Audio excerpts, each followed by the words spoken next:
Good evening friends, welcome to the channel Sarkari guide, जहां हम लोग सरकारी नौकरी के बारे में, उसके notifications, exam date, admit card, syllabus और डेली अफेयर्स को डिस्कस करते हैं।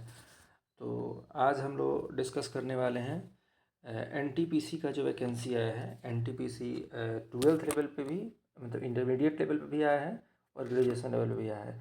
तो उसको हम लोग डिस्कस करने वाले हैं कि क्या क्या है इसके बारे में, मतलब A to Z इसके बारे में डिस्कस करने वाले हैं कि इसमें कितने वैकेंसी है, क्या एग्ज़ाम पैटर्न है, कब से कब तक फॉर्म डेट है, क्या फ़ी है, ऑनलाइन है, ऑफलाइन है, एज क्या है, सिलेबस क्या है, टाइम क्या है, कितने कैटेगरी में है, कैसे फॉर्म फिलअप करना है, एवरीथिंग। ये वीडियो थोड़ी लंबी हो सकती है, लेकिन इस वीडियो में सब चीज़ हम लोग जानेंगे। एनटीपीसी का एकदम शुरू से लेकर A to Z हम लोग जानेंगे कि ये वीडियो देखने के बाद से आपको कोई डाउट ना रह जाए, उस अकॉर्डिंग हम लोग अभी देखेंगे। ठीक है, तो आइए वीडियो को शुरू करते हैं। सबसे पहले हम लोग डिस्कस करेंगे एनटीपीसी 12th लेवल का नॉन टेक्निकल पॉपुलर कैटेगरीज। इसका फुल फॉर्म होता है एनटीपीसी का, आरआरबी एनटीपीसी। रेलवे के लिए देखिए, सबसे पहले आपको ट्रेन का फोटो में दिखा रहा हूँ।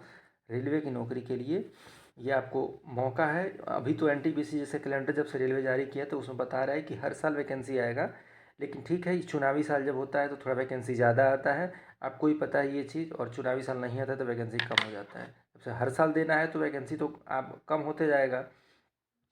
तो इसमें जो 12th लेवल का है, इसमें 12th लेवल में आपको यहाँ एक बार दिखाता हूँ। देखिए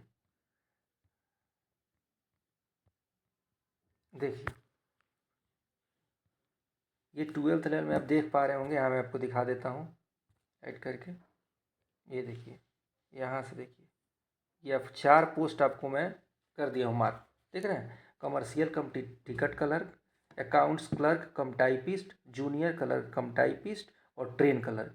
ये है, जिसमें से कमर्शियल कम टिकट क्लर्क जो लेवल 3 का है, अकाउंट्स कम टाइपिस्ट, अकाउंट्स क्लर्क कम टाइपिस्ट लेवल 2 का है, और ये जूनियर क्लर्क भी 2 का है और ट्रेन क्लर्क भी लेवल 2 का है। ठीक है, ये चीज़ आपको क्लियर हो गया। इसमें एक चीज़ होता है स्पेसिफिकेशन, इसमें मेडिकल स्टैंडर्ड भी देखिए मांगा है यहाँ पे, B2 C2 C2 A3। ठीक है, एज आपको दे रखा है, एज 18 से 30 इसमें है। ठीक है, 12th लेवल में हम लोग डिस्कस कर रहे हैं, 18 से 30 इसमें एज है। ठीक है, और वैकेंसी देखिए, वैकेंसी भी यहाँ दे रखा है।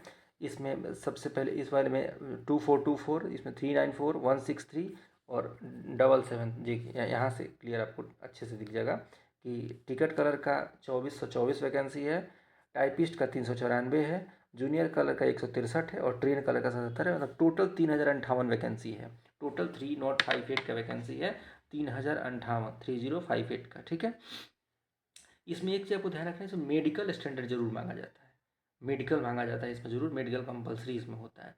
क्योंकि ना देखिए, आपको ट्रेन है, ये बहुत रिस्की चीज़ होता है। ठीक है, और इस पर एकदम आपको मेडिकल फिटनेस एकदम मांगता है कि फिटनेस एकदम आपको चाहिए ही चाहिए। इसमें आपका आँख वाँख चेक करता है, आपको सर्टिफिकेट मांगता है, फिर वो अपना खुद रेलवे अपना मेडिकल खुद कराता है। उसके अपने हॉस्पिटल्स हैं। आप जब ये सब क्वालिफाई कर जाएंगे, जिसमें जो पैटर्न एग्जाम का क्वालिफाई करने के बाद से वो खुद मेडिकल बोर्ड अपना बैठाता है, उसमें आपका सब चीज़ जाँच होता है। बॉडी से लेके, आँख से लेके सब चीज़ आपका जाँच होता है उसमें। ठीक है, तो इसमें ये देखो, अब सबसे पहले इसमें जानते हैं फॉर्म भरने का। सबसे पहले फॉर्म भरने का ये है कि इसमें 28 अक्टूबर से 27 नवंबर तक फॉर्म भरने का डेट है। 12th लेवल के हम लोग डिस्कस कर रहे हैं, आपको बता ही दिया मैं। इसमें 28 अक्टूबर से 27 नवंबर इसमें फॉर्म भरने का डेट है। आपको यहाँ एक बार दिखा देता हूँ मैं। देखिए, इसमें ये जो मैं अभी दिखा रहा था A3 B2 C2, देखिए सबके बारे में यहाँ डिस्कस पूरा डिटेल्स दे रखा है, कोई डाउट ही नहीं है। देखिए, 18 से 30 एज ग्रुप यहाँ पे सब दिखा रखा है। 18 से 30, यहाँ देखिए 1/1/2008, ये लोअर एज लिमिट है। लोअर एज लिमिट है, मतलब इसके बाद का कोई आदमी फॉर्म नहीं भर सकता है। 1/1/2008, इसके बाद का कोई आदमी फॉर्म नहीं भर सकता है। और जो इधर ये लोअर लिमिट है, अपर लिमिट है 2/1/1996, मतलब 2 जनवरी 1996 के पहले के विद्यार्थी भी फॉर्म नहीं भर सकते हैं अगर UR और EWS में आते हैं। मतलब या तो अनारक्षित में आते हैं, या फिर जो आर्थिक रूप से कमज़ोर जो श्रेणी है उसमें आते हैं।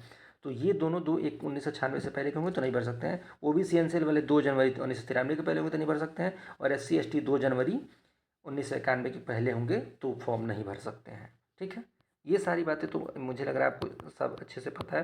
बाकी ये चीज़ मैं आपको अपलोड करके भी दे दूँगा। फ़ी स्ट्रक्चर की बात करें तो देखिए फ़ी स्ट्रक्चर आपको दिखा देता हूँ। फ़ी स्ट्रक्चर ये है, देखिए फ़ी स्ट्रक्चर देखिए 500 और 250। अब ये आप देख लीजिए किसके किस लिए है, ठीक है।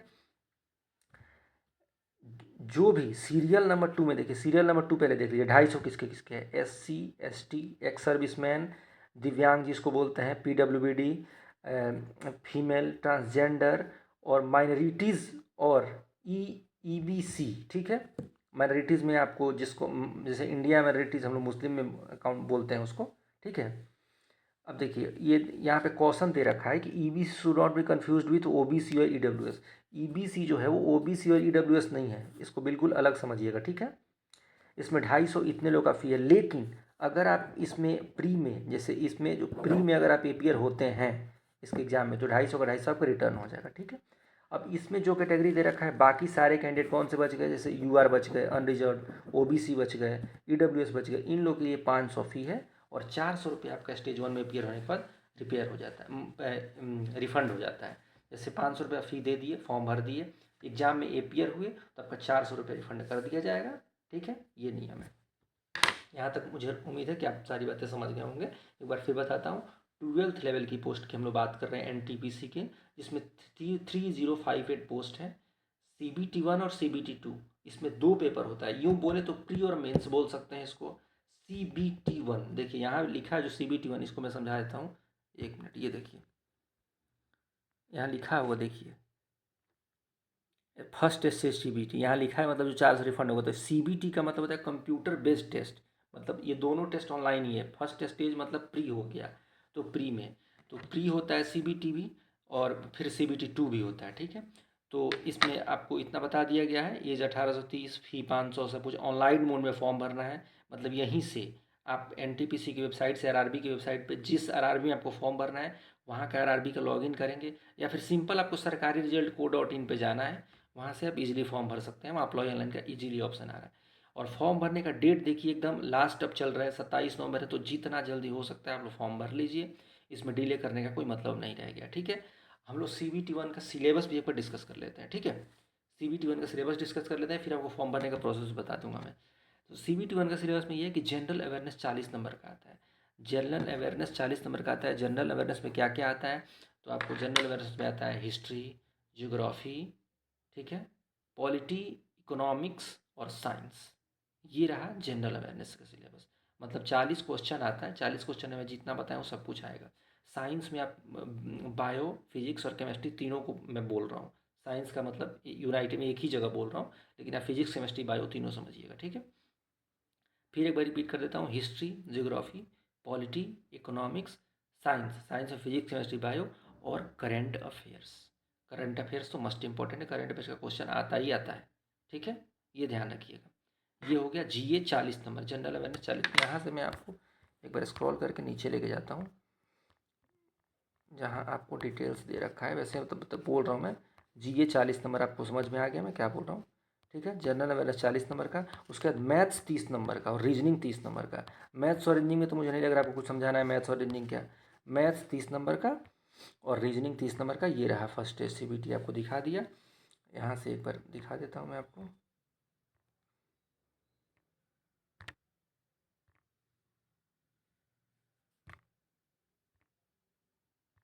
देखिए फर्स्ट टेस्ट CBT ये देख लिए, ठीक है। अब ये देखिए 90 मिनट का है, 90 मिनट मतलब 1.5 घंटा हो गया। 40 general awareness, mathematics 30, general intelligence 30, total question 40, 30, 70, 30, 100 question 90 minute मिलेगा, ठीक है। ये आपको क्लियर हो गया होगा कि CBT1 में जो GS है, जिसको GA बोल रहे हैं, जनरल अवेयरनेस 40 नंबर का, मैथ्स 30 नंबर का, रीजनिंग 30 नंबर का, ठीक है। 100 क्वेश्चन हो गया, 90 मिनट का हो गया, ठीक है। ये देखिए यहाँ दिख रहा है 100 क्वेश्चन, देखिए 100 क्वेश्चन 90 मिनट का, ठीक है। इसका सबसे बड़ा बात है कि इसमें 1/3 निगेटिव है। 1/3 निगेटिव है का क्या मतलब है कि जैसे आप 3 क्वेश्चन सही कर दिए हैं, 3 को ऐसे नहीं समझिए, आप ऐसे समझिए कि एक क्वेश्चन अगर आप सही करते हैं, ठीक है, तो आपको 3 नंबर मिल जाएगा। और एक क्वेश्चन अगर गलत करते हैं तो 1 नंबर कट भी जाएगा आपका, ठीक है। तो इसमें बहुत होशियारी से क्वेश्चन मार्क करना होता है, ठीक है। अगर आप CBT1 पार करते हैं, ठीक है, CBT 1 जब पार करते हैं तो आपको CBT 2 के लिए आप एलिजिबल हो जाते हैं। CBT 2 के लिए मतलब अगर इसको पास करते हैं तो ही इसका सर्टेन कट ऑफ जाता है, कुछ नंबर वो बताया जाएगा।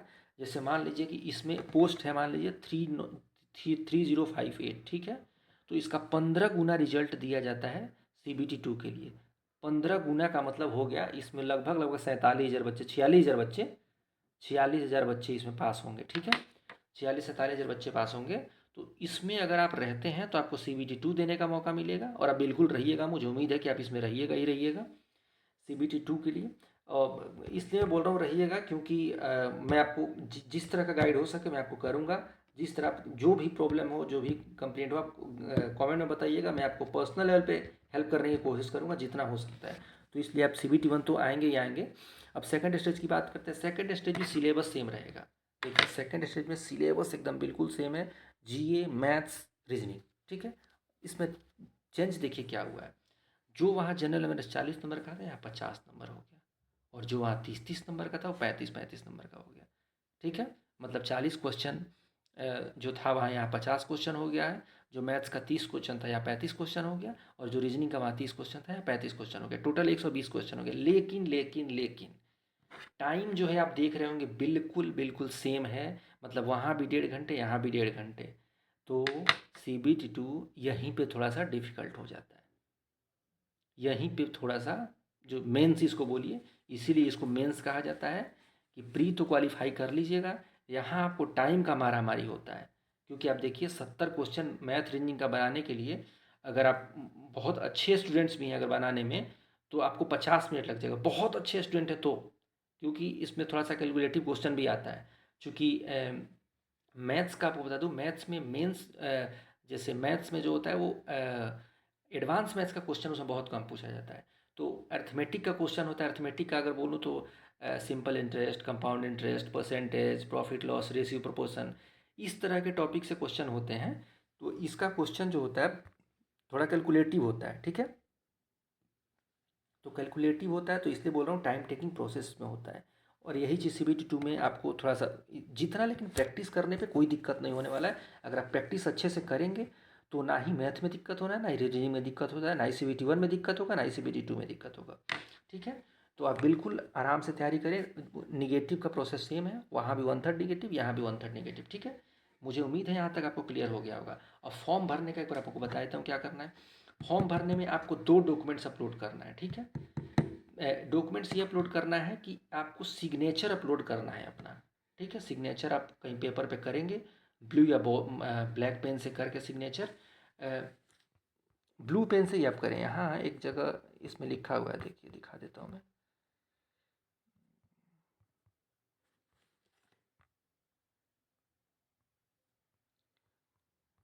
हाँ, कहाँ गई, हाँ देखिए, ब्लैक इंक पेन से आपको करना है। मैं एक बार दिखाता हूँ यहाँ पे। ब्लैक इंक पेन, देखिए ब्लैक इंक पेन को वाइट पेपर पे लिखेंगे, उसको फ़ोटो खींच लीजिएगा। इतना तो मुझे पता है आपको स्कैन करने आता होगा, ठीक है। तो और इसको स्कैन करके उसको अपलोड करना है, ठीक है। और क्या अपलोड करना है उसके साथ साथ, तो उसके साथ साथ देखिए एक और चीज़ अपलोड करना है कि आपको SC ST अगर आप हैं तो आपको अपना सर्टिफिकेट अपलोड करना है SC ST का। क्यों अपलोड करना है? क्योंकि आपको ट्रेवल पास चाहिए। ट्रेवल पास अवेल अगर आपको करना है तो आपको अपलोड करना ही पड़ेगा, नहीं तो फिर रेलवे जानेगा कैसे कि आपको SC ST कैटेगरी से आप आते हैं, ठीक है। ये जो रहा बात फ़ोटो का, फ़ोटो आप सोच रहे हैं फ़ोटो अपलोड नहीं करना है, बिल्कुल करना है, लेकिन फ़ोटो लाइव खींचना है। लाइव का ये मतलब होता है जैसे हम लोग सेल्फी लेते हैं ना, वैसे ही सेल्फी की तरह उसको फ़ोटो खींच के अपलोड करना है। यूँ समझिए तो एकदम सामने सामने, वो प्रूफ करने के लिए। जब से ये फॉर्जरी बढ़ा है ना, फ़ोटो अपलोड करके लोग मिक्स करके कुछ भी कर देते थे, इसके लिए किया है। तो ये हम लोग के लिए अच्छा ही है, जो भी पढ़ने वाले लोग हैं उन लोग के लिए अच्छा ही है कि इसमें कोई दिक्कत नहीं होगा। आप लोग पढ़ने वाले तो आप लोग का तो इसमें दिक्कत नहीं होगा। बाकी यही डिटेल्स है। बाकी इसमें 4 कैटेगरी आपको बता ही दिया था कि फॉर्म भरने के लिए कौन कौन सा कमर्शियल कम टिकट, टिकट कलर, जो भी 4 कैटेगरी था आपको दिखा दिया था। एक बार फिर दिखा देता हूँ। ये रहा 4 कैटेगरी, कमर्शियल कम टिकट कलर, अकाउंट कलर कम टाइपिस्ट, जूनियर कलर कम टाइपिस्ट और ट्रेन कलर। ये 4 कैटेगरी हो गया। 3058 पोस्ट है, ठीक है। आपको क्या क्या बता दिया इसमें। 358 पोस्ट है, 12th लेवल का है, CBT 1 CBT 2 एग्जाम होने हैं। 28 अक्टूबर से 27 नवंबर इसका डेट है। तो अब 27 नवंबर का इंतज़ार ना करें। आज हो गया 16 नवंबर, तो जितनी जल्दी हो सकता है फॉर्म भर दें। 10 दिन का टाइम बचा हुआ है, लेकिन वेट ना करें, क्योंकि अंतिम टाइम में क्या होता है, किसी भी जब ज़्यादा लोड होता है तो उस पर सर्वर डाउन हो जाता है। तो इसलिए आप अंतिम टाइम का वेट ना करें, डेडलाइन का वेट ना करें, जितना जल्दी हो सके फॉर्म फिल कर दें। ठीक है। उम्मीद करता हूँ आपको ये समझ में आ गया होगा 12th लेवल का। अब थोड़ा सा इसी में चूँकि सेम चीज़ है, बस हम लोग इसमें से ग्रेजुएशन का भी डिस्कस कर लेते हैं। ग्रेजुएशन में वो कुछ नहीं है, थोड़ा 1-2 पॉइंट बस बता देना है। ग्रेजुएशन में बस ये है कि एज जो है वो 18 से 33 हो गया है। यहाँ जो आप देख रहे होंगे 18 से 30 था एज, वो 18 से 33 हो गया। और डेट जो है उसका और पहले है। जैसे हम लोग इसका डेट देख रहे हैं ना कि इसका डेट 27 नवंबर तक है, इसका तो 22 नवंबर तक ही डेट है। 21 अक्टूबर से 22 नवंबर तक ही इसमें NTPC का ग्रेजुएशन लेवल का डेट है। ठीक है। और इसमें वैकेंसी जो है वो 5810 है। ठीक है। इसमें जो वैकेंसी है 5810 है, जो कि 12th लेवल पे जो हम लोग वैकेंसी देख रहे थे 3058, वैसे यहाँ पे 5810 वैकेंसी है। तो वैकेंसी इसमें ज़्यादा है। तो ग्रेजुएट वाले लोग और इंटर वाले लोग, तो आप लोग को वेट नहीं करना है बिल्कुल। एकदम रेलवे में नौकरी पाने का सुनहरा मौका है, इसको चूकना नहीं है। उम्मीद करता हूँ कि आप ये फॉर्म जितना जल्दी हो सकता है उतना जल्दी भरेंगे।